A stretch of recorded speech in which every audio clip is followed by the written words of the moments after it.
Konvencija Demokratske stranke očekivala se s posebnom pažnjom. Pitanje na koje Amerika traži odgovor je budućnost zemlje, ekonomija, ali i pitanje može li Kamala Harris postati lider i prva američka žena predsjednica u sudaru sa republikanskim kandidatom Donaldom Trumpom.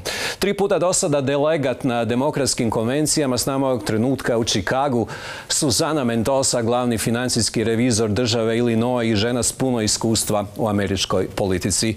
Susana Mendoza, thank you for joining us live on N1 television from Chicago. I'm really happy to have you here, and please let us know what's the atmosphere on the National Democratic Convention right now. Wonderful to be with you, and the atmosphere is electric. This convention just took off with a bang yesterday. We had amazing speakers that energized the entire room. I feel like the beautiful city of Chicago is glowing right now with this convention as its host. And last night, I think the highlights of the evening were, of course, seeing Kamala Harris come out on stage, which was a complete surprise to the folks in the convention hall. She was not expected to show up yesterday. It was not on her public calendar. So for her to make a surprise appearance was, just amazing. And then, of course, for me, for example, as a delegate on that convention floor, the highlight for me amongst all the great speakers was, besides President Joe Biden, it was former Secretary of State Hillary Clinton. She was amazing, is just putting it lightly. She was truly inspiring, electric, and that whole convention floor hung on to every single word that came out of her mouth. And then, of course, seeing President Joe Biden give his last speech at a convention in the capacity of President of the United States was also, it was bittersweet, and at the same time, so inspirational to see him pass the baton to the next generation of leadership, which is led by our candidate, Kamala Harris, who we hope and expect to be the next president of the United States. Obviously, huge moment in American policy and huge moment for the Democratic Party. And the key question is still remain. Kamala Harris has been a significant figure in the Democratic Party as a vice president. How do you view her impact on the party? And what do you hope to see from her this year on the convention and then on the election campaign? Well, this has been a very positive impact for our party. About a month and a half ago, just a little over a month ago, if you would have asked the delegates across America who were expected to come to this convention how they felt about the convention, they would have told you that they were excited about it and that they were hopeful, but they weren't super optimistic. And that's the honest truth. We were looking at this convention and the election overall as an uphill battle, as a real fight. We had no idea who was going to win. We did not feel very confident necessarily that we were going to win. There was a lot of anxiety that Donald Trump could once again become president. And so when President Biden made this selfless sacrifice of stepping away from being the leader of the free world, which no normal person would do that. I mean, it's so unheard of, essentially. He was as close to a George Washington figure and statesman as we've ever seen. So for him to do that allowed our party to coalesce behind his favored candidate. He immediately said, I'm with Kamala Harris, and I'd love all those people who were with me to be with her. Let's unify as a party, and let's get the job done, and let's make sure that we do our part to make sure that Donald Trump is no longer able to go into the White House and have access to the most powerful position in the world. So President Biden handing the torch to her, metaphorically, but in actual terms here as well, with his endorsement, helped bring our entire party together. And this convention is truly just symbolic. There's no controversy as to who our candidate is. No one else is trying to be the candidate. We are all 100% committed, most importantly, excited about Kamala. And we know that with her experience as a former attorney general in California, as a former U.S. senator, and obviously the last 4 years as the vice president of the United States. She is more than experienced and qualified to be the leader of the free world. And it's, as a woman myself in politics, I will tell you that it is long overdue for us to have a strong, awesome, qualified woman as the leader of the free world.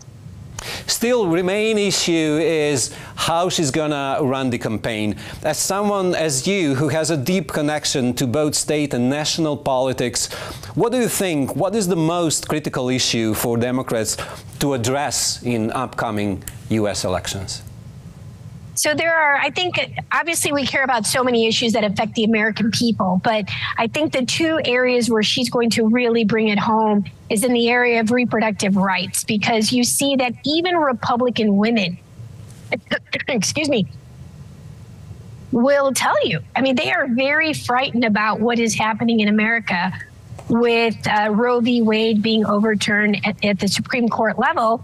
And Donald Trump, as you know, takes full credit for having appointed those 3 Supreme Court justices who overturned Roe v. Wade, which, you know, allowed women to have a choice over what they were going to do with their reproductive freedoms. They no longer have those reproductive freedoms in many states in the United States. The state that I come from is a very blue state. We're a very democratic state, and we are a bastion for securing women's reproductive rights. But every single state around the state of Illinois is a very red state. And they don't believe in a woman's right to choose, for a woman to consult with her doctor as to what's best when it comes to her reproductive freedoms. And so this is an issue that even Republican women have said that the Republicans have gone too far. They never expected to live in a situation where if a little 10-year-old girl gets raped, that the government would force her to have her rapist's baby at the expense of her own health and mental trauma. So, you know, normal, rational people agree, even those who are against, you know, terminating a pregnancy, that there are extreme cases where that should be allowed. And the Republicans have eliminated that as an option for many American women in this country today. So Republican women are not okay with that. And Kamala Harris has been a leader on securing and protecting, defending women's reproductive rights. And we need someone to fight for us and for our children so that they are never in a situation where their grandmothers had more rights over their own bodies than they do in the year 2024. So that's a huge issue for us. And obviously the economy. You know, Joe Biden and Kamala Harris have delivered the strongest economy in decades. Yet the narrative is still out there that Americans are suffering financially under the administration. It's just not true. That's another lie. It's a lie. It's not a misrepresentation of the facts. It is clearly just untrue. 100% lie. The facts are very clear. Our economy is roaring. America right now has the strongest economy in the world. And that is because of the efforts of Joe Biden and Kamala Harris. And so what we can do as a party to drive that message home, to make Americans understand that it's the Democrats who will be bringing down inflation. It's the Democrats who deliver on those issues that are important to Americans at the kitchen table level, that their kids are not graduating school indebted for the rest of their lives with student loans they can't afford to pay. You know, it's the Democrats that are making sure that we have a chance at rebuilding the middle class in the United States of America. So those are the economic issues we have to talk about and tie into, of course, standing up for women and our reproductive freedoms, because, you know, reproductive freedoms and economy are two issues that are intertwined. They're not separate, they're together. And so that's just two of many. And of course, you think about America's role on the global stage. We don't live in a bubble. And having an administration, which I believe we will with Kamala Harris, who respects and wants to build upon the friendships and relationships with our, you know, neighbors, whether it's north or south of us or across the transatlantic. We need friends in the world, not enemies. And I think that the Harris administration is well aware of that. Will do their best to rebuild America's reputation, not just nationally, but abroad as well. You tackle a lot of questions, but let me try to, go step by step. Let us try to understand from, our point of view, what's going to be crucial for the election. Is it going to be those political human rights questions? Is it going to be economy? Is it going to be passion? What's going to be something that's going to actually drive U.S. citizens to go and vote on the presidential election? Like I said, I do think that the reproductive rights issue is a humongous issue because it is an issue that crosses party lines.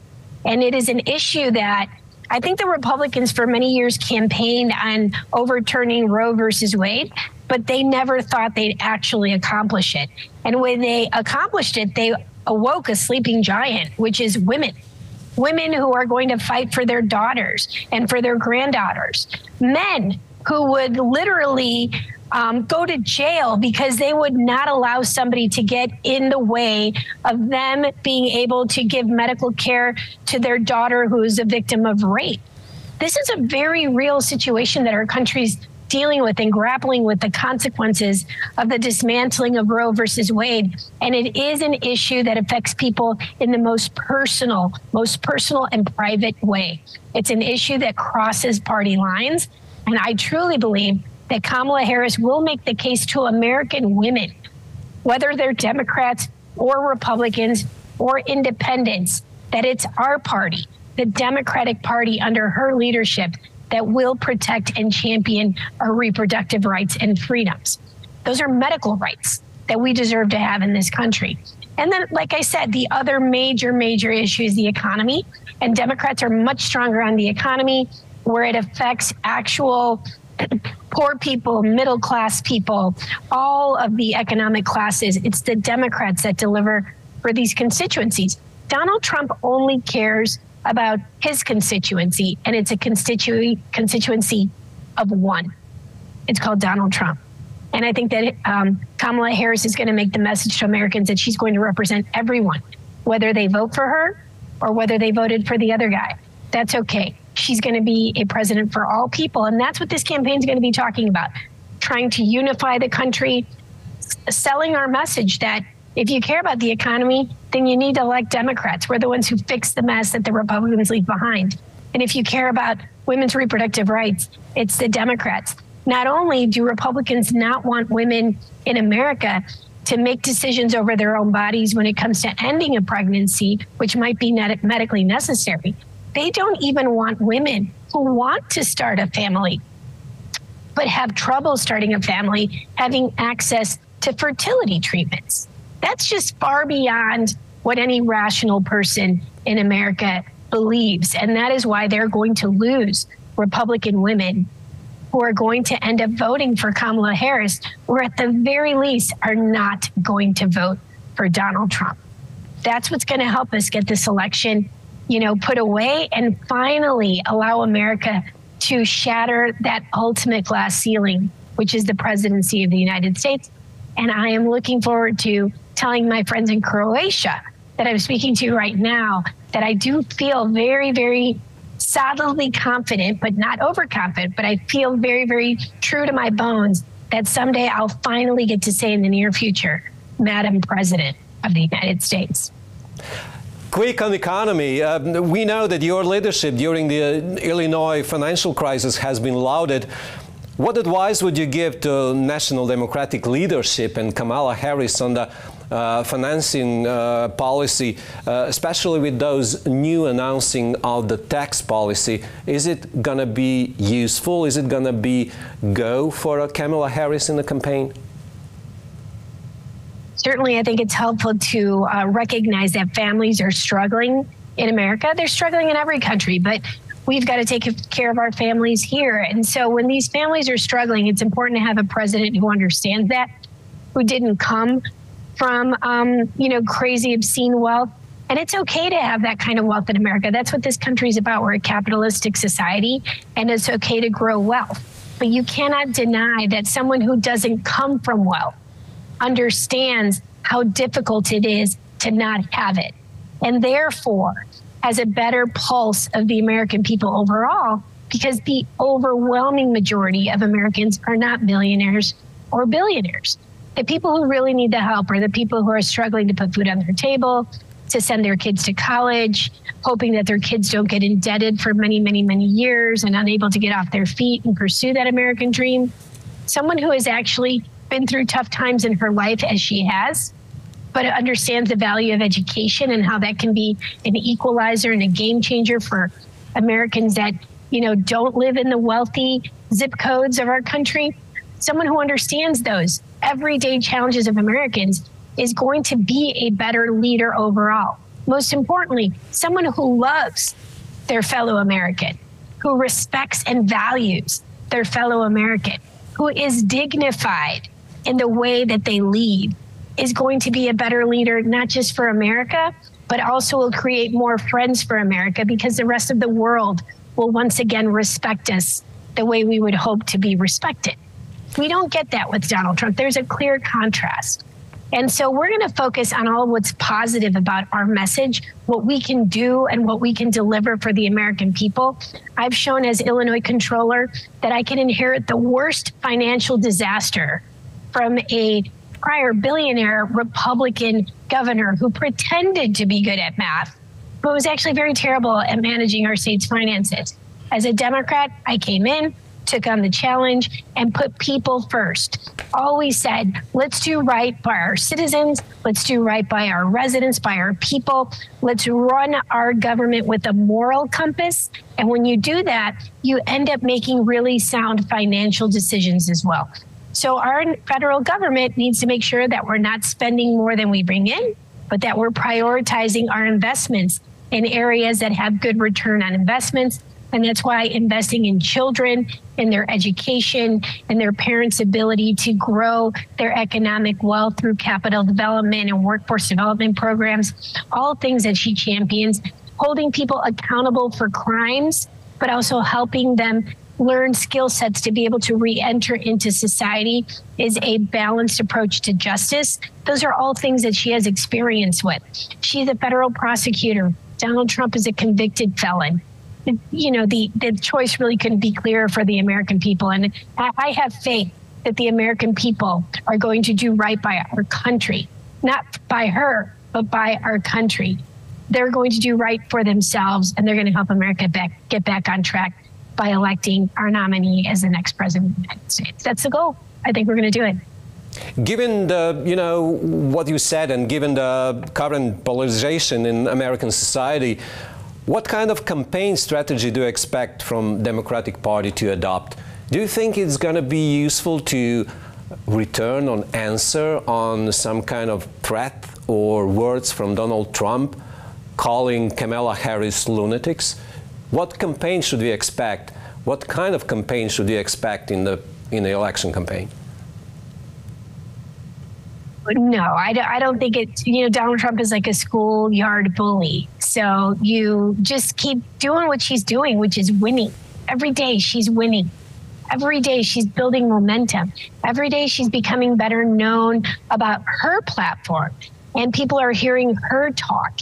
And she's going to be debating Donald Trump in the very near future. And I cannot wait for that day, because it will be a sort of coming out party for her, where the American people in every corner of America will be able to see a split screen with Kamala Harris on one side, Donald Trump on the other, see him acting like himself, because he can't pretend to be anything other than a bully. It's who he is. And see her have incredible amounts of class and sophistication and leadership. She exudes it. He doesn't have it. He pretends he has it. But the American people will get to see them both together in a debate. And it's going to be one of the best nights of my life. I can't wait for this day. And I truly hope that people there will see that she does not have to go low. As they say, Michelle Obama is famous for saying, when they go low, we go high. And that's what Kamala Harris is going to do. We don't need to play with schoolyard bullies. We just need to win. And finally, what we should expect, from the rest of the world tackling the, international politics. There is a lot of crisis all around the world. How Kamala Harris will face all those issues and questions from, perspective of aggression of Russia in Europe, in Gaza, in, Middle East, in some kind of challenges that we should expect in modern world, what should be priority for American foreign policy? Well, I think we should continue on the policy that President Biden believes in, and so many other Democrats do as well. I mean, this is incredibly important for us to build upon our strengths and our friendships, our democracies across the world.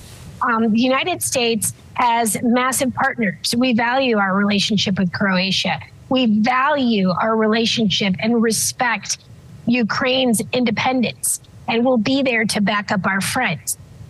We value our relationship with the only democracy in the Middle East, which is Israel, and they have a right to defend themselves. And America needs to be there to ensure that they are able to defend themselves and win this war at the end of the day. That is not going to change. We need to make sure that our NATO allies understand that America is, in fact, and will continue to be the strongest friend that they can have in the world.